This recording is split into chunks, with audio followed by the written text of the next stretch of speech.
So this is where we found these bones.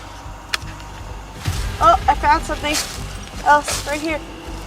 That's a spine. I was just kind of enjoying myself for a second, and I heard a loud gunshot. Long ways away from anybody.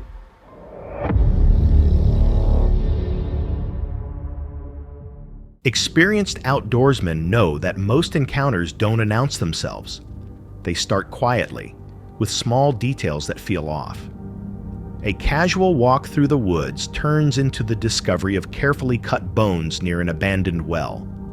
A silent forest trail later reveals a shirtless man crawling through the dark, carrying an axe. When fear doesn't come from one clear threat, but from patterns that shouldn't exist, how do you know when it's time to leave? About 4 years ago, a YouTuber called Florida Johnny Boy posted a video that started as a playful fishing vlog, but it quickly shifted into something much more unsettling. The upload was meant to be a humorous guide on how to fish professionally. Yet what followed instead was an unplanned walk through the woods that left both Johnny and his companion shaken.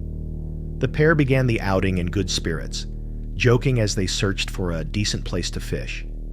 When they failed to find a suitable filming spot, the original tutorial idea was abandoned and replaced with a casual vlog through the forest. So originally this was going to be a funny video about how to fish professionally. However, I decided against that because there's no real open spots right now that I wanted to actually shoot the video. So this is now a vlog. Ah! Whoa, look at all this. Are these arrowheads? What are these? Arrowheads? Where do you think it goes? It's spooky forest. So if you look, this just opened up significantly going this way. Oh my god. I got you. Oh my Look god. at my big feet. Oh my crap. Jesus Christ. Good? Nope. If you don't stop with that damn stick. Ah!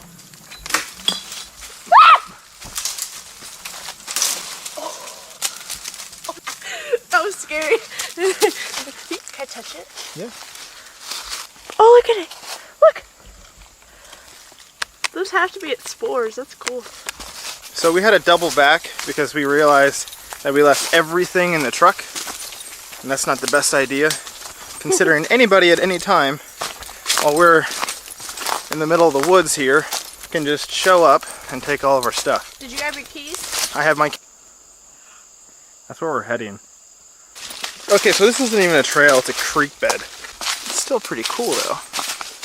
Minus the spider webs on my face. As they moved deeper into the trees, they joked about being in a creepy forest. With no clear trail, they wandered off path and came across a spot Johnny jokingly called Pennywise's house. The mood changed instantly when they noticed what looked like scattered bones near an overgrown well. Look, are these like bones? Are these bones? Bro, there's bones! Alright, these are rib bones of some kind. Those are rib bones. I'm not okay. They're all in the well right there. There's a bunch. I don't like this, Dad. Let's just see if there's anything else. Oh! What? There's more bones. No way. Yeah. What the fuck is that? Is that a thigh bone? So not only did we come across Pennywise's house, we found a bunch of rib bones and what appears to be... Maybe. Look, it's cut right there. Right here on this piece. It looks like it was like cut through or something. This is exactly how horror movies start. At first, they weren't sure what they were looking at. They examined pieces resembling rib bones and possibly a femur.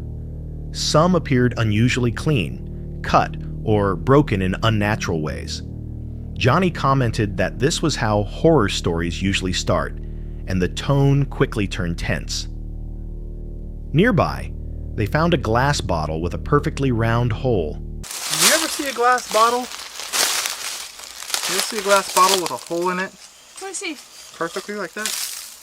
Look at that. Huh. I'm really curious as to what kind of bones those are. That bottle just broke. Yeah. Yeah. Are you serious? It just broke. Like it was just sitting on the ground. Yeah. Did you not hear it? I set it down and then I was doing something over there and then I just heard like a crack and... Yo, what? Like, look at this, Dad. Look. This is a tendon. Yeah. This is too. And look, this looks like it pivots. So I'm pretty sure this is like a fucking... Yeah, but that's cut. Yeah. Look at that. That's somebody's fucking leg. That's a fucking knee. I don't know, man. I'm not okay with this, though. Dude, watch this like end up being like that movie, The Ritual. Oh, no. We start seeing strange carvings in the trees and whatnot. I would be like, okay, we're going home now. So that is pretty interesting. Strangely, after setting it down, the bottle suddenly cracked apart with a loud pop, despite no one touching it, deepening their unease. As they continued inspecting the area, they debated whether the remains were animal or human. They pointed out precise cuts and tendon-like material still attached to certain bones. The condition of the remains made them question whether they had stumbled onto something far more serious. Johnny mentioned how closely the scene resembled moments from horror movies, especially The Ritual. Despite the discomfort, curiosity led them to return the next day. So we are heading back to the same place where we found the bones because we want to see whether or not we can find any more kind of in the area. Because they look suspiciously human, especially the rib bones, and it is very difficult to tell when it comes to rib bones anyway. I would rather, say someone did get killed out here, or from, another location or something, and they got dumped out here. And we're back. Like, I'm in panic mode right now. I'm not okay. So this is where we found these bones. The other bones were right here. Now the winds are picking up. That's creepy. To investigate further. This time, they brought simple digging tools and continued documenting everything with cameras and audio gear. Back at the site, they uncovered additional bones, including pieces resembling a spine, tailbone, and more ribs. Some appeared deliberately buried, suggesting an attempt to hide them. Found what looks to be the tail end, because that looks like the butt bone. So it means that it's all under here, whatever it is. Oh, I found something else right here. That's a spine. Is it? Yeah, that's a spine.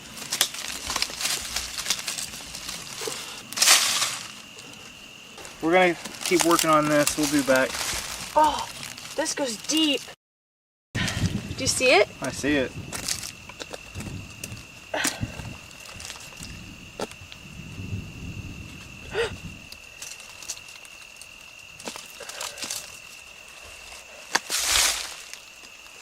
Yep. Is this a spine? Yeah. But what from? I don't know. The curious thing as to why it's there of all places. So I'm noticing we're finding all the rib bones right there. Yeah. The head's got to be in this area. Uh-huh. Look, the further back it goes that way, more looks like it's starting to get towards the tailbone, so... So we have found the rest of the bones.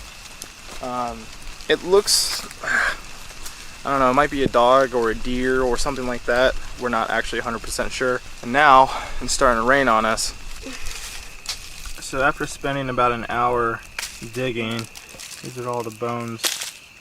After closer inspection, They speculated the skeleton may have belonged to a calf or possibly a large dog. The spine didn't match a typical coyote or canine, leaving the species uncertain. At one point, Johnny stepped away briefly, leaving his friend alone. During that moment, a loud crashing noise echoed through the woods, causing his partner to yell for him to come back. The sound added another layer of fear to the strange discovery. By the end, they cautiously concluded the remains were likely non-human, possibly from a calf. Even so, the remote location, partially buried bones, sudden bottle break, and unexplained noises left them deeply unsettled. Were these simply the remains of a farm animal left behind? Or were the bones intentionally disposed of, hinting at something darker? The clean cuts and isolation raised more questions than answers. What do you think really happened in those woods? Was it an innocent find, or something far more disturbing hidden in plain sight? Share your thoughts in the comments, and if you enjoy real-life mysteries like this, be sure to subscribe. The next video may go even darker. In a video uploaded by YouTuber RayRLC on May 26, 2025, what began as a quiet overnight wildlife recording session shifted into something far more disturbing. Ray, known for visiting isolated outdoor locations and documenting eerie moments, selected a silent forest trail to watch animal movement. The area showed fresh tracks and very little human activity, an ideal location for observation. Ray parked his SUV well away from the site to avoid frightening wildlife, hiking in with only his camera bag and basic supplies. Once there, he positioned a trail camera facing the path and placed an audio recorder to capture ambient sounds throughout the night. Found a deer trail. Look where it goes. So I, parked down that way, walked up here. It keeps going on up there. And I want to look up that way of the trail. So I think the perfect spot would be right here. This good old spot. And just look straight up there, and if any deer come walking by, I'll catch them. So I need to get the trail cam and set it up. And we got her. So here's the trail cam. Got it set up. It's facing over there perfectly.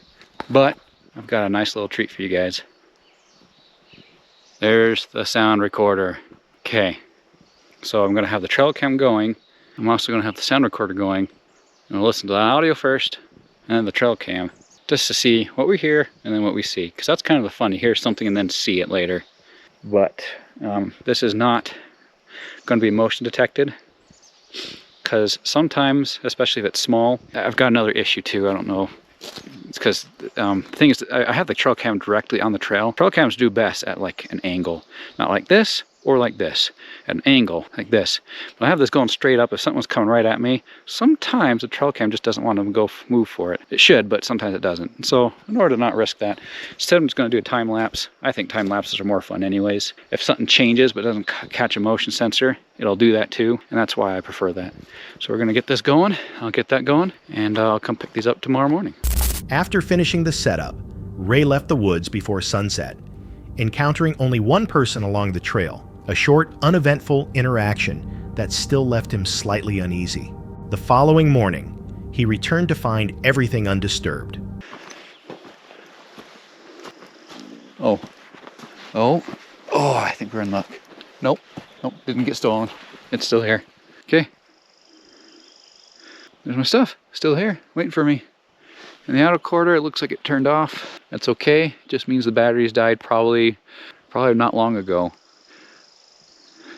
So, well, we'll see how much audio we get. It's made so that as soon as the battery dies, or right before the battery dies, it stops the recording and then dies, so you don't get corrupted or lose it. So we'll be okay. We'll see what kind of audio we got, see what kind of video we got. I'm really excited about that. Let's turn these off and take them down. The audio recorder had shut off, likely due to drained batteries, but nothing appeared out of place. Relieved, he packed up and took the equipment home to review the footage. Most of what he recorded was expected. Deer, raccoons, and various small animals moving through the darkness.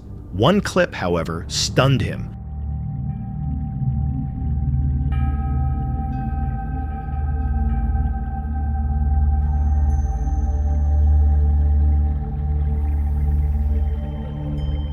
The camera captured a shirtless man crawling across the forest floor late at night. The man carried a large axe, used no flashlight, and moved silently, not stumbling or wandering, but advancing with deliberate control. It looked like something pulled straight from a horror movie. The man's actions raised chilling questions.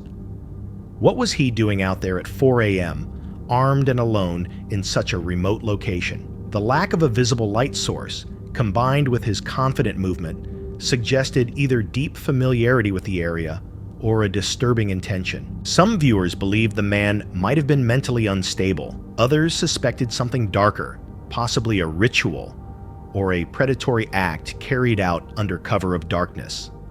A few even suggested he was intentionally avoiding detection. The most unsettling detail: if Ray had chosen to camp overnight or returned just a little later, their paths could have crossed.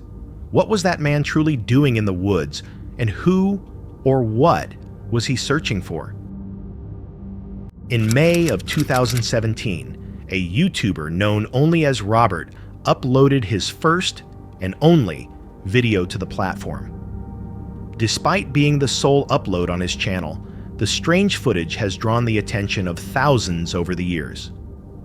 What was intended to be a quiet solo trip into the wilderness instead became something far more unsettling.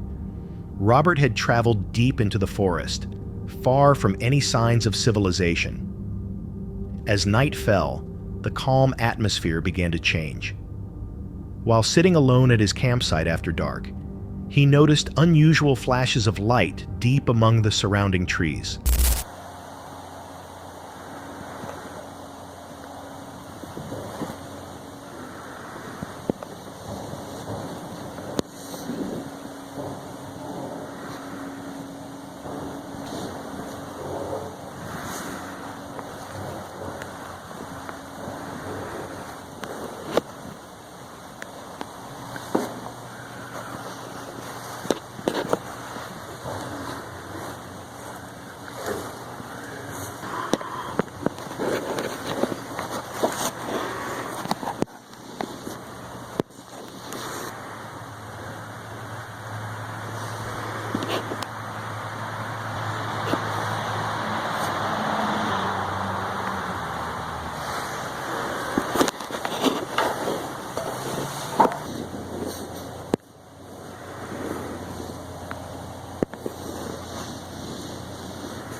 At first, he thought they might be insects or the distant campers using lanterns. It quickly became clear, however, that the lights were not normal. Robert picked up his camera and began recording what he was seeing.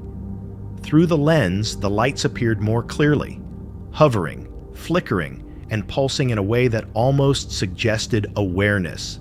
They drifted slowly between the trees, paused, and then froze midair for long stretches of time. At one point, several lights appeared at once, each moving independently yet seemingly coordinated. Some advanced slightly before stopping abruptly, remaining motionless. Their behavior didn't feel random, but deliberately controlled. For nearly 15 minutes, Robert filmed the glowing orbs as they moved silently through the forest. No voices, mechanical sounds, or footsteps were captured. Only the ambient night sounds, undisturbed by anything that could explain what was happening.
After the video was uploaded, it spread quickly. Some viewers suggested the lights were drones or camera reflections, but many felt the movement was too precise and intentional to dismiss so easily. One comment stood out. A man claimed he and his daughter had seen similar glowing orbs while hiking in the same forest months earlier. According to him, the lights behaved the same way: silent, floating, and disappearing without explanation. Speculation ranged from spiritual phenomena to interdimensional entities, with some even proposing extraterrestrial origins. The absence of sound or conventional motion ruled out many natural explanations.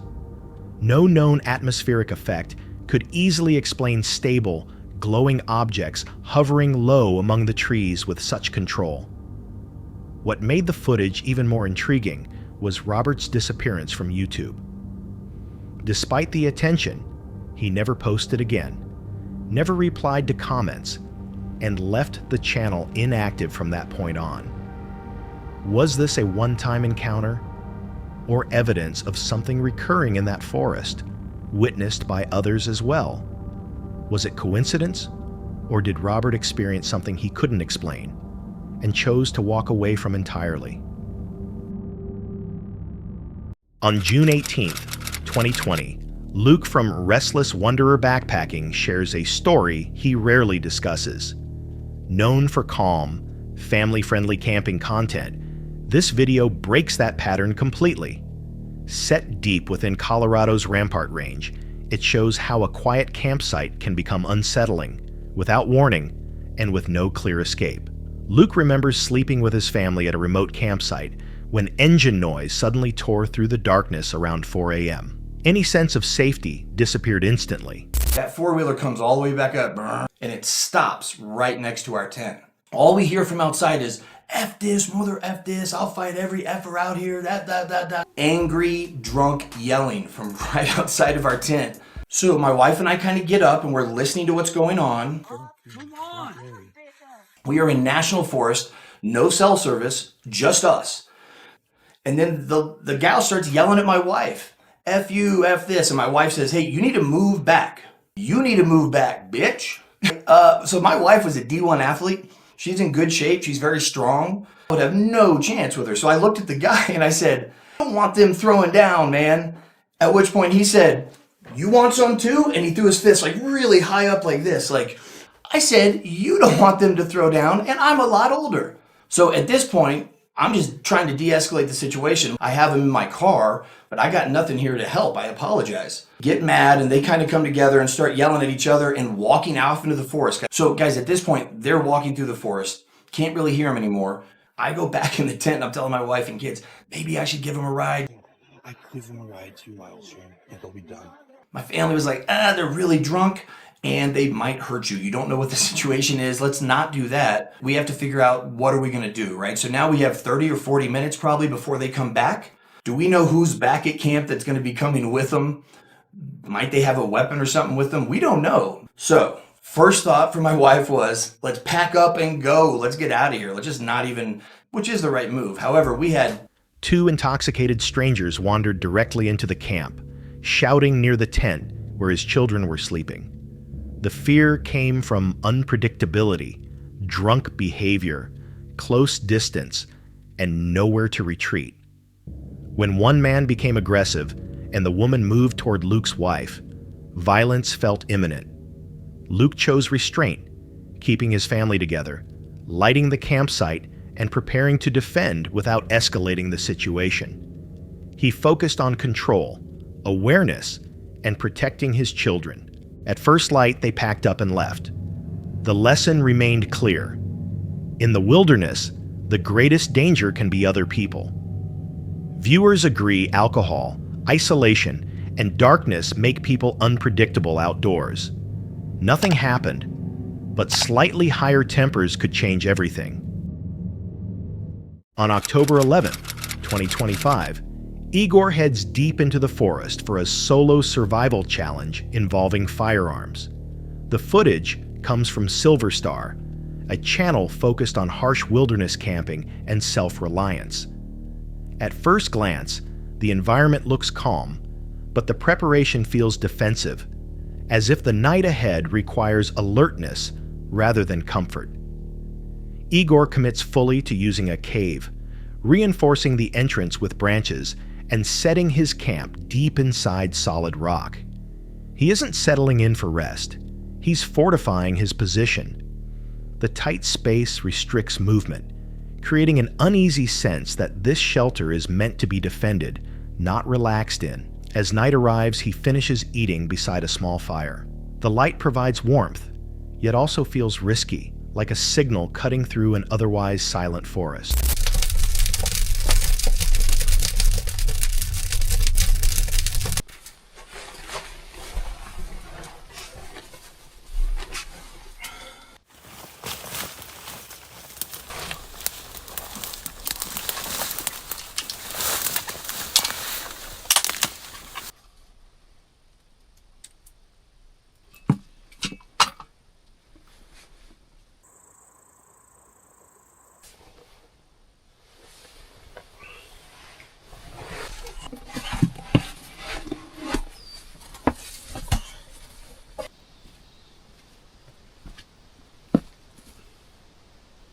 Later, Igor jolts awake. He grips his rifle and listens, standing motionless at the cave's opening. Nothing appears, only darkness, silence, and the sense that something unseen could be nearby. Eventually, he forces himself to lie back down. Morning comes without incident. Still, the tension lingers because nothing happened, and that absence is what made the night disturbing. Viewers point out that the level of preparation seemed directed at an unseen threat, whether human or animal, without confirming either. If the forest remained quiet all night, what made Igor prepare as though it wouldn't? On October 20th, 2025, Brian enters the Great Smoky Mountains alone, documenting the journey for Black Mass Paranormal, a channel focused on cryptids, feral people, and unexplained wilderness activity. There is no buildup, only a quiet ride into terrain where unsettling stories refuse to stay buried.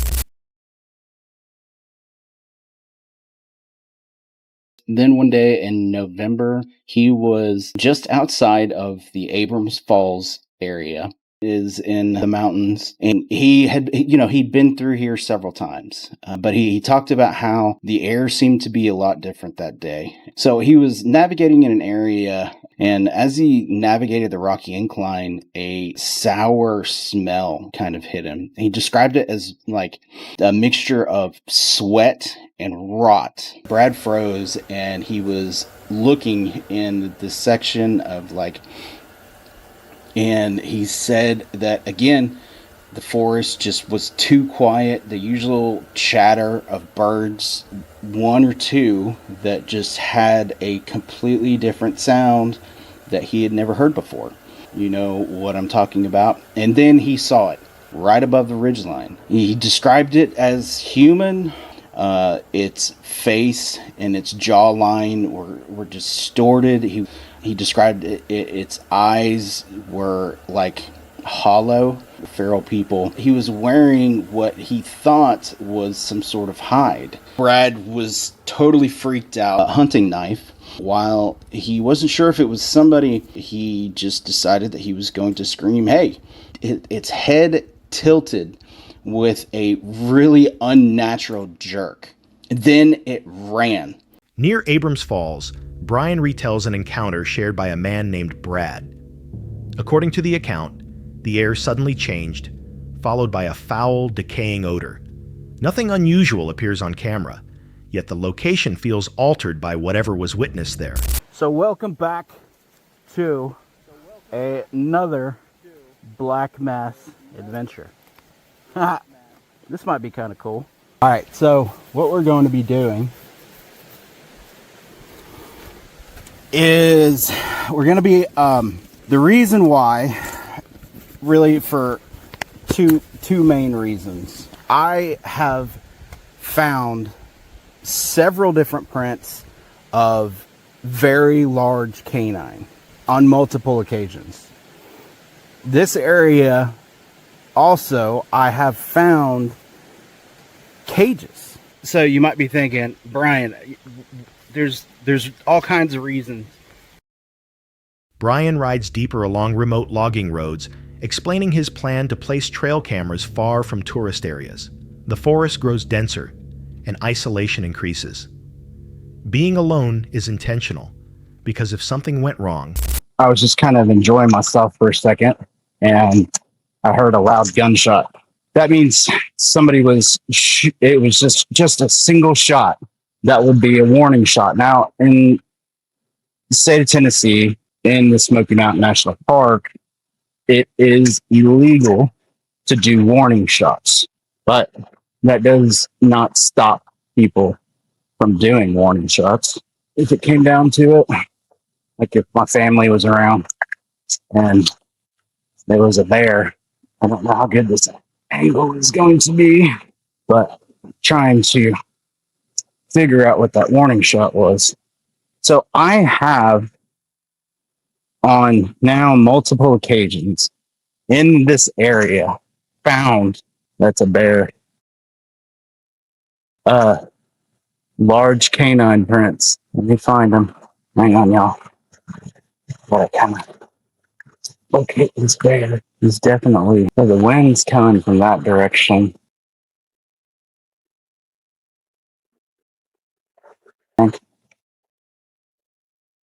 Yeah.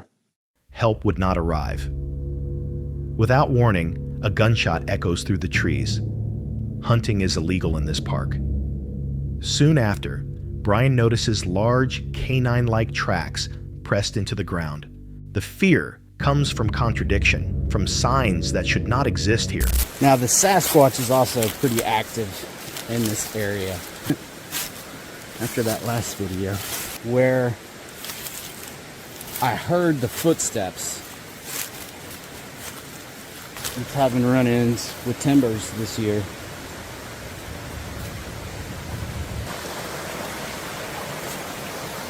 Because I want to set up a trail cam, and just so you all know, my RF detector is like, and I don't really have that feeling of being watched either. I'm going to come out tonight because there is this gravel road. It is a good area for the feral people to kind of come down and hunt. Oh, weird. And this just jumped. That might have been me with the phone though. Obviously there's no cell service up here, but it's still an electronic device. I'm looking for areas where things may have... Near land tied to Native American history, Brian repeatedly hears footsteps circling him. His devices show nothing, yet the sounds continue. Viewers are divided, suggesting feral people, dogman, or something else. If nothing was there, why did the footsteps stop only when he stopped? On January 28, 2022, van life creators Rachel and Tommy pull into a secluded mountain forest campsite, miles from town and beyond reliable cell service. Their YouTube channel focuses on off-grid travel, remote camping, and life on the road. Tommy is clear, this isn't a paranormal channel. We've been out here a couple of nights. Been very quiet, very normal feeling. And since everyone's left except us, and I don't know how to explain that, it has felt more, obviously we're not a paranormal channel, we're not a spooky crap channel. It's just not what we do. We're van life. I don't know what I heard. It almost sounded like a, I don't want to say a roar because then people are going to start thinking what I'm thinking, but it was almost like a, best description I have of it is, it sounded like, and don't laugh when I say this, the T-Rex in Jurassic Park. I've been wrong before, you know, but I just don't feel like there's going to be any T-Rexes or velociraptors out here. I would think, you know, maybe it's one of those flat, like a jet boat. There aren't really no mountain lions here. You know, there are bobcats, but I don't know that they do the, where I heard the sound was back down this way. So we'll walk down here and see what's going on. But after the last campers leave, the forest no longer feels empty. It feels alert. Small details begin to stack up. The woods, usually calm at night, fill with unfamiliar sounds that don't fade. Can y'all hear this?